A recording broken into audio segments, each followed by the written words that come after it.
ఈ రోజు నుండి కొత్త పథకాలకు కాంగ్రెస్ పార్టీ ఇచ్చిన గ్యారెంటీలకు అప్లికేషన్లు పెట్టుకోమని చెప్పి కాంగ్రెస్ పార్టీ చెప్పడం జరిగింది। ఈ సందర్భంగా గ్రామాలలో తిరుగుతా ఉన్నాం కాబట్టి ప్రభుత్వానికి కొన్ని సూచన చేయాలని చెప్పి భావిస్తా ఉన్నాం। అందులో మొదటిది ప్రధానమైనది ఆల్రెడీ పెన్షన్ వస్తున్నటువంటి వారికి మళ్ళా కొత్తగా అప్లికేషన్ పెట్టుకునే అవసరం లేకుండా పెన్షన్ వస్తున్నటువంటి 44 లక్షల మందికి కూడా పెంచి 4000 రూపాయల పెన్షన్ జనవరి 1వ తారీఖు నుండి యథాతథంగా ఇవ్వవలసిందిగా ప్రభుత్వానికి సూచన చేస్తా ఉన్నాం। దాంతోని చాలా పెద్ద ఎత్తున పని భారం కూడా ఉద్యోగస్తులపైన తగ్గుతుంది, ప్రజల పైన లైన్లలో నిలబడి ఇబ్బందులు పడేటటువంటి బాధ కూడా తగ్గుతుంది।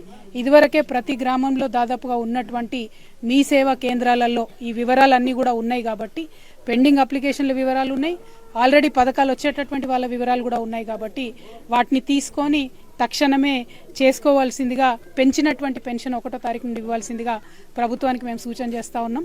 రెండవది మరి కొత్తగా పెట్టుకునేటటువంటి అప్లికేషన్లో నిరుద్యోగ భృతికి సంబంధించి ఏదైతే కాంగ్రెస్ పార్టీ గ్యారెంటీ ఇచ్చిందో దానికి సంబంధించి అప్లికేషన్ కాలంలో ఎక్కడా లేదు కాబట్టి అది ఉండే విధంగా ప్రభుత్వం తక్షణమే చర్యలు తీసుకోవాలని చెప్పి కోరుతా ఉన్నాం।